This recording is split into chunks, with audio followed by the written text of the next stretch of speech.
Hi hello நான் உங்கள் தர்ஷன். இப்போ பார்த்தீங்கன்னா நமக்கு பிசிசிஐ ஒரு டாஸ்க் கொடுத்துருக்காங்க. என்ன டாஸ்க்குன்னு பார்த்தீங்கன்னா இப்போ உங்களுக்கே தெரியும் ஐபிஎல்லோட ஆப்ஷன் லீக் இப்போ தான் முடிஞ்சுது. டிசம்பர் 16 முடிஞ்சுது. இப்போ இன்னும் ஒரு 2-3 மாதத்தில் ஐபிஎல் வரப்போகுது. ஸோ ஐபிஎல் 26க்காக நம்ம பார்த்தீங்கன்னா ஒரு பெஸ்ட் டீமை நம்மளை எதுக்க சொல்லியிருக்காங்க. அதான் நம்மளோட டாஸ்க். இப்போ ஃபஸ்ட்டு நம்ம பிளேயர்ஸை பார்க்கலாம். அந்த பெஸ்ட்டு டீமோட பிளேயர்ஸ் இதான் உங்களுக்கு எல்லாருக்குமே தெரியும். ஃபஸ்ட்டு ஓப்பனர் விராட் கோலியும் ஃபில் சால்ட்டும் தான். நீங்கள் நிறைய பேர் சொன்னாங்க சாய் சுதர்ஷன் சுப்மன் கில். பட் ஆனால் சுப்மன் கில் இப்போதைக்கு ரெஸ்ட்டில் இருக்காது. சாய் சுதர்ஷன் நல்லா தான் ஆடியிருக்காரு. ஆனால் ஐபிஎல்னு பார்க்கும்போது சூப்பராகவே ஆடியிருக்காரு. ஆனால் ரொம்ப தூரம் நீடிக்கணும்னா அது விராட் கோலி ஃபுல் சால்ட்டும் அவங்களே ஒரு 50 ரன்னு அடிச்சு தந்துடுவாங்க. ஸோ இந்த ரீசனுக்காக ஓப்பனர்ஸ் விராட் கோலி ஃபுல் சால்ட்டும் தந்துருக்காங்க. 2 பேருமே நல்ல ஃபார்ம் தான். அடுத்து தேர்டு பார்த்தீங்கன்னா பட்லர் இருக்காங்க. பட்லர் அதாவது கொஞ்சம் ஒரு 50 ரன்ஸ் அவருக்கு ஆஃப் செஞ்சுரி அடிக்க அவளுக்கு தகுதி இருக்கு. அவர் நல்லாவே ஆடுவார் அந்த பொசிஷன். ஜிடியில் பார்த்தீங்கன்னா குஜராத் டைட்டன்ஸ்லேயும் அவளை தேர்டு தான் போட்டிருப்பாங்க. அதே மாதிரி இந்த இதையும் நாங்கள் தேர்டு தான் போட்டிருக்கோம். அடுத்து பார்த்தீங்கன்னா ஃபோர்த்து கேஎல் ராகுல் ஃபோர்த்து அவளுக்கு ஒரு நல்ல பொசிஷன். நீங்கள் ஐபிஎல்லில் ஸ்டார்டிங் தேர்டு போட்டிருப்பாங்க. ஆனால் கேஎல் ராகுல் ஃபோர்த்து தான் டெஸ்ட் லீக்லாம் T20 ODI கிரிக்கெட்லாம் இங்கெல்லாம் எல்லா லீக்லையுமே கேஎல் ராகுல் போட்டலாம் இருக்கார். இன்னொன்று அந்த இது ஒரு 8 ஓவர் 9 ஓவர் அந்த சுச்சுவேஷன் இருக்கும். அப்போ கொஞ்சம் நல்லா ஃபார்மில் கிளாசிக்காக ஆடணும். அது கேட்டது கேஎல் ராகுல் தான். ஃபிஃப்த்து ஜிதேஷ் சர்மா நல்லாவே ஆடுவார். இங்கே ஆர்சிபி மேட்ச்சு தான் பார்த்தீங்கன்னா சூப்பராகவே ஆடியிருக்காரு. ஸோ அது 33 பால்ஸ்லேயே 87 ரன்ஸ் அடிச்சிருக்காரு. அவர் சூப்பரான பிளேயரு. அந்த ஃபிஃப்த்து தான் அதுதான் மிடிலோட மிடிலோட பேட்ஸ்மேனாக சூப்பராகவே இருக்கணும் ஃபார்மில். ஸோ ஆனால் ஜிதேஷ் சர்மா. அடுத்து பார்த்தீங்கன்னா அக்ஷர் பட்டேல் நான் போட்டிருக்கேன். 6த்து பேட் கமின்ஸ் போட்டிருக்கேன். பேட் கமின்ஸ் ஒரு நல்ல பேட்ஸ்மேன். அவர் நிறைய ரன்களை கொஞ்ச நேரத்திலே நிறைய ரன்கள் அடைவார். அதாவது ஒரு சில பாலே நிறைய 6 4 தான் அடிப்பார். ஸோ அது அதுதான் இது ஒரு 13th ஓவர் 15th ஓவருக்குள்ளே வரும். இந்த இதெல்லாம் நம்மளுக்கு மேட்ச் நம்ம விட்டு போடா இல்லை நம்மக்கிட்ட தான் மேட்ச் இருக்காது தெரிய வரும். ஏன்னா சில டைமில் அதாவது விக்கெட் கம்மியாக இருக்கலாம், சில டைமில் ரன்ஸ் அதிகமாக இருக்கலாம். ஸோ அந்த சுச்சுவேஷன் போது 6th பேட் கமின்ஸ் ஒரு சூட்டபிளான பிளேயர். 7th பார்த்தீங்கன்னா அக்ஷர் பட்டேல். என்ன பவுலர்ஸ் அடுத்து ஆல்ரவுண்டர்ஸ் எல்லாம் வச்சாலும் 6th கொஞ்சம் ஆல்ரவுண்டர்ஸ் அதுக்கப்புறம் பவுலர்ஸ் வச்சுருக்கேன். இப்போ 7th பார்த்தீங்கன்னா அக்ஷர் பட்டேல் அண்டருக்கு பெரிய பால் நிறைய பால் தான் ஆட மாட்டார். ஒரு 20 பால்ஸ் அந்த மாதிரி ஆடினாலும் நிறைய 6 இக்கட்டான சூழலாம் அடிக்கிற 6 கம்மியான பாலே கொஞ்சம் நிறையா ரன்ஸ் அடிச்சு தருவார். நிறைய 6 4 தான் பார்த்துருக்கீங்க. அதே மாதிரி லெக் ஸ்பின்னர் கூகுள்கிட்ட தான் நம்ம அக்ஷர் பட்டேல் சூப்பராகவே ஆடுவார். ஏன்னா அவரோட லெக் ஸ்பின்னர், அதனால் மற்றவங்கள மனசு அவளால் புரிஞ்சுக்க முடியும். அவர் ஸ்பின்னரு. அடுத்து பார்த்தீங்கன்னா 8th பிளேஸில் பார்த்தீங்கன்னா ஹர்திக் பாண்டியா வச்சுங்க. ஹர்திக் பாண்டியா ஒரு நல்ல பேட்ஸ்மேன். அந்த இதெல்லாம் பார்த்தீங்கன்னா ஒரு 15 to 17 ஓவர் தான் நல்லாவே ஆடணும். ஹர்திக் பாண்டியா தான் ஃபார்ம்லனா அவர் அந்த கம்மியான ஓவர்ஸ்லேயும் அவர் 50 அடிக்க வாய்ப்பு இருக்கு. ஸோ ஹர்திக் பாண்டியா ஒரு நல்ல ஆப்ஷன் தான் நான் சொல்கிறேன். 9th பார்த்தீங்கன்னா குல்தீப் யாதவ். ஏன்னா 9th மேலே பவுலர்ஸை வச்சுக்கலான்னு குல்தீப் யாதவ் வச்சுருக்கேன். ஏன்னா 9th பொசிஷன்லேயும் சில நேரத்தை பேட்டிங் பண்ணி ஆகணும்னு ஒரு சுச்சுவேஷன் வரும். அதாவது ஒரு 10 ரன் 15 ரன் அந்த மாதிரி அடிக்கணும்னு ஒரு சுச்சுவேஷன் வரும். ஸோ அதுக்காக குல்தீப் யாதவ் பார்த்தீங்கன்னா ஐபிஎல்லோ இல்லை T20 அப்பப்போ அந்த ஆல் அவுட் ஆகிற சமயத்தில் அவர் கொஞ்சம் 4 6 4 அந்த மாதிரி அடிச்சு தந்துருப்பார். அடுத்து பார்த்தீங்கன்னா பும்ரா 10th பிளேஸில் பும்ரா வச்சுருக்கேன். ஏன்னா பும்ரா அண்டருக்கு அடித்தது கிடையாது. அவங்க பேட்டிங் அண்டருக்கும் வராது. பட் ஆனால் டெஸ்ட் கிரிக்கெட்டில் அவர் தான் ஒரே ஓவரில் 34 ரன் வச்சு அவர் சாதனை பண்ணியிருப்பார். ஆனால் ஐபிஎல்லில் போட்டு பார்த்தீங்கன்னா அவருக்கு 10th பிளேஸ் சூட்டபிளான பிளேஸ். 11th பார்த்தீங்கன்னா சிராஜ் வந்து ஒரு பெஸ்ட் பவுலர். அதே மாதிரி அவருக்கு பேட்டிங் அந்தளவுக்கு சுத்தமாக வராது. ஸோ அதனால் நான் 11th போட்டிருக்கேன்.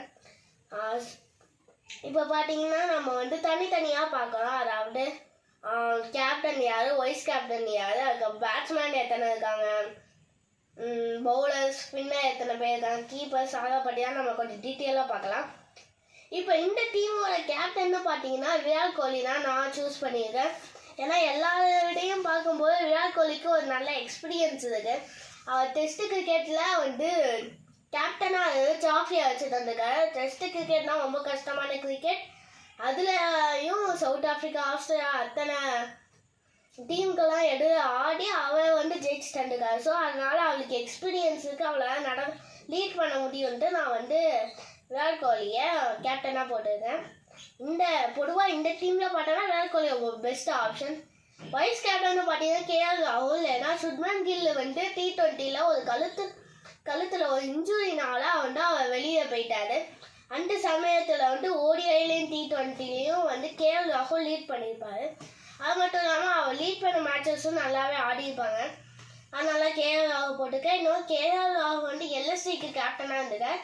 DCக்கும் வந்து அக்ஷர் பட்டேல் வெளியே இருந்தப்போ கேப்டனாக இருந்தார். அடுத்து பார்த்தீங்கன்னா இப்போ நம்ம வந்து எத்தனை பேட்ஸ்மேன் இருக்காங்கன்னு பார்க்க போகிறோம். First batsman Virat Kohli. ஒவ்வொருத்தவங்களை பற்றியும் டீட்டெயிலாக பார்க்கலாம்.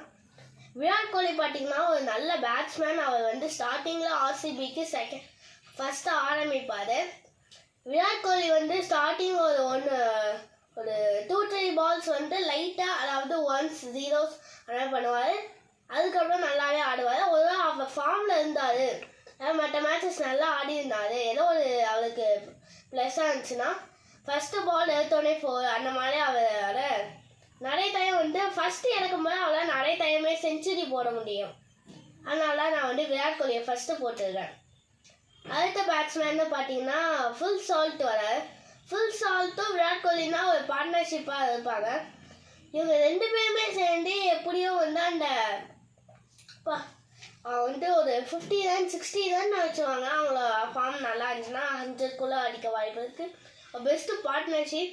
இதை உடைக்கிறது கொஞ்சம் கஷ்டம். ஏன்னா சாய் சுதர்ஷன், சுப்மன் கில் தான் பார்த்தீங்கன்னா சில சமயத்தில் வந்து சுப்மன் கில் ஈஸியாக அவுட் ஆகிடுவார். சாய் சுதர்ஷன் கொஞ்சம் ஆடித்தான் அவரும் அவுட் ஆகிடுவார். ஸோ அதனால தான் நான் அந்த பார்ட்னர்ஷிப்க்கு தான் இதை போட்டிருக்கேன். அடுத்து பார்த்தீங்கன்னா பட்லர் இருக்காரு. தேர்ட் வந்து பட்லரும் ஒரு நல்ல பிளேயர் தான். அவரும் நடுவில் நல்லாவே ஆடுவார். அதாவது 50 கண்டிப்பாக அடிப்பார். ஃபோர்த்து பார்த்தீங்கன்னா கேஎல் ராகுல். அவர் நல்ல ஃபார்மில் இருக்கார். அவர் செஞ்சுரியும் போடுவார். சில சமயத்தில் 50 கன்ஃபார்மாக அடிச்சிடுவார். அடுத்த பேட்ஸ்மேன்னு பார்த்தீங்கன்னா இது 5வது பேட்ஸ்மேன் ஜிதேஷ் சர்மா வந்து ஒரு நல்ல பேட்ஸ்மேன். அவர் வந்து கொஞ்சம் பாலே நிறைய ரன்கள், அதாவது கொஞ்சம் பாலே நிறைய எக்கச்சக்கமான ரன்கள் அவர் அடிக்கிற தலைமை அவர்கிட்ட இருக்கு. நல்லாவே ஆடுவார். ஸோ இப்போ பார்த்தீங்கன்னா இப்போ 6th பேட்ஸ்மேனை பார்க்கலாம். இப்போ பேட் கமின்ஸ் தான் 6th பேட்ஸ்மேன். அவர் வந்து நல்லாவே சூப்பராக அடிப்பார். அதாவது ஃபாஸ்ட் பவுலராக இருந்தாலும் சரி, ஸ்பின்னராக இருந்தாலும் சரி நல்லா ஆடுவார். கூகுளி கிட்ட அவர் கொஞ்சம் லைட்டாக கஷ்டப்படுவார், ஸ்ட்ரகிள் பண்ணுவார். பட் ஆனால் நான் சூப்பராகவே ஆடுவார். 7th பேட்ஸ்மேன்னு பார்த்தீங்கன்னா அக்ஷர் பட்டேல் ஒரு லெஃப்ட் ஆர்ம் ஸ்பின்னரும் பேட்ஸ்மேனும். அவர் ஆல்ரவுண்டர். அவரும் வந்து பேட்டிங் சூப்பராக பண்ணுவார். அடுத்து 8th பேட்ஸ்மேன் பார்த்தீங்கன்னா ஹர்திக் பாண்டியா ஒரு சூப்பரான பேட்ஸ்மேன். உங்களுக்கு எல்லாருக்கும் தெரியும், நிறைய மேட்சஸில் நிறைய ரன்களை வச்சு பண்ணியிருக்காரு. இப்போ அடுத்து பார்த்தீங்கன்னா நம்ம வந்து பவுலர்ஸ் எத்தனை பேர் இருக்காங்கன்னு பார்க்க போகிறோம். இந்த பவுலர்ஸ் இதில் பார்த்தீங்கன்னா நம்மளோட ஆல்ரவுண்டர்ஸ் வந்து சேர மாட்டாங்க. வெறும் பவுலர் அவர் மட்டும்தான். பவுலர்ஸ் எத்தனை பேர் இருக்காங்கன்னா 3 ஆல்ரவுண்டருக்கு சேர்த்து 6. இப்போ நார்மலாக பார்க்கும்போது 3 ஆல்ரவுண்டராக இல்லாமல் பார்த்தோன்னா 3 பேர் இருக்காங்க. அது வந்து ஃபஸ்ட்டு வந்து குல்தீப் யாதவ் வந்து ஒரு leg spinner and googly. Leg ஸ்பின்னரும் கூகுளியும் சில பேருக்கு ஆட கஷ்டமாக இருக்கும். இப்போ 2025 ODI மேட்ச்லாம் பார்த்தீங்கன்னா அவர் ஒரு மேட்ச்சில் 7 ஓவர்களில் 5 விக்கெட் எடுத்து 77 ரன் தான் தந்திருப்பாரு. ஸோ அது வந்து ரொம்ப ரொம்ப பெரிய விஷயம். ஏன்னா 7 ஓவரில் 77 அப்போ அவர் எவ்வளோ இது பண்ணி போட்டுருக்காருன்னு பார்த்துக்கோங்க. அடுத்து பார்த்தீங்கன்னா பும்ரா வந்து ஒரு ஃபாஸ்ட் பவுலர். பும்ரா வந்து ஆஃப் ஸ்பின்னு அதுதான் போடுவார். பும்ராவோட அந்த ஸ்பீடு பார்த்தீங்கன்னா ரொம்ப அதிகமாக இருக்கும். பும்ரா போடும்போது கண்டிப்பாக சில பவுலர்ஸ் தான் போட்டு விக்கெட் வராமல் போகலாம். ஆனால் பும்ரா போட்டால் விக்கெட் கண்டிப்பாக வரும். அடுத்து தேர்டு பவுலர்னு பார்த்தீங்கன்னா சிராஜ் வராங்க. சிராஜும் ஒரு ஃபாஸ்ட் பவுலர் தான். அவர் வந்து ஒரு டெஸ்ட் கிரிக்கெட்லாம் பார்த்தீங்கன்னா ஒரு மேட்சே அவர் தான் வின் பண்ணி தந்துருப்பார். அதனால தான் அவர் அந்த டீமே வந்து அந்த ஒரு மேட்ச்சில் பார்த்தீங்கன்னா டோட்டல் இது சீரீஸில் அவர் வந்து அந்த இதில் 4 விக்கெட்கள் எடுத்து வின் பண்ணி தந்திருப்பார். அவர் மட்டுமே மற்ற எல்லாரும் 2 ரன் எடுத்தாங்க. அவர் மட்டும் 4 விக்கெட் எடுத்து கம்மியான ரன்கள் தந்து வின் பண்ணியிருப்பார். இப்போ அடுத்து பார்த்தீங்கன்னா நம்ம வந்து கீப்பர்ஸ் பார்க்க போகிறோம். கீப்பர்ஸ்னால் பார்த்தீங்கன்னா இது வந்து KL ராகுல் அண்ட் ஜிதேஷ் சர்மா இருக்காங்க. KL ராகுல் வந்து நிறைய சாதனைகளை வந்து கீப்பிங்கில் பண்ணியிருக்காரு. MS தோனிக்கு அடுத்து நம்மளை இந்தியாவோட பெஸ்ட் கீப்பர்னு பார்த்தீங்கன்னா KL ராகுல் தான் வருவார். அடுத்து பார்த்தீங்கன்னா ஜிதேஷ் சர்மா ஒரு நல்ல கீப்பரு. அவர் வந்து RCBயை கீப்பிங் பண்ணியிருக்காரு. KL ராகுல் இன்ஜுரி அந்த மாதிரி ஏதாச்சும் சமயத்தில் வந்து நாங்கள் ஜிதேஷ் சர்மா யூஸ் பண்ணிக்கலாம். அடுத்து இப்போ பார்க்க போது ஆல்ரவுண்டர்ஸ் பார்க்கலாம். ஆல்ரவுண்டர்ஸ்னு பார்த்தீங்கன்னா அக்ஷர் பட்டேல் ஃபஸ்ட்டு வராது. அக்ஷர் பட்டேல் ஒரு left arm bowler, leg spinner. அவர் வந்து அக்ஷர் பட்டேல் வந்து ஒரு குட் ஸ்பின்னர். அவர் வந்து ஒரு டேஞ்சரஸ் பவுலர்னே சொல்லலாம். ஏன்னா சில நேரத்தில் அவர் போகிற பால் வந்து கணிக்க முடியாது. டேர்ன் ஆகிறதையும் விட அவர் பால் வந்து சில நேரத்தை எப்படி வரும்னே தெரியாது. ஸோ அக்ஷர் பட்டேல் ஒரு டேஞ்சரஸ் பவுலர் அண்ட் பேட்ஸ்மேன். அடுத்து பார்த்தீங்கன்னா பேட் கமின்ஸ் இருக்காங்க ஆல்ரவுண்டர்ஸில் செகண்ட் ஆஃப். பேட் கமின்ஸ் வந்து ஒரு பெஸ்ட்டு பேட்ஸ்மேன்னு சொல்லலாம். அவர் வந்து SRH 6th பிளேஸில் இருந்தார். பேட் கமின்ஸ் வந்து ஒரு சூப்பரான பேட்ஸ்மேன். அதுக்கப்புறம் அவர் வந்து ஒரு ஃபாஸ்ட் பவுலர். பேட் கமின்ஸ் வந்து சூப்பரான ஃபாஸ்ட் பவுலர். அதாவது நிறைய விக்கெட்டை நிறைய கேட்ச்கள் அதிகமாக எடுத்து தருவார். அடுத்து பார்த்தீங்கன்னா நம்ம தேர்டு பிளேஸு ஆல்ரவுண்டர்னு பார்த்தீங்கன்னா ஹர்திக் பாண்டியா ஒரு சூப்பரான பேட்ஸ்மேன். அதுக்கப்புறம் அவர் ஒரு ஃபாஸ்ட் பவுலர். இப்போ நம்ம வந்து ஸ்பின்னர்ஸ் தனியாக ஃபாஸ்ட் பவுலர்ஸ் தனியாக பார்க்க போகிறோம். இப்போ ஃபஸ்ட்டு ஃபாஸ்ட் பவுலர்ஸ் போட்டலாம்.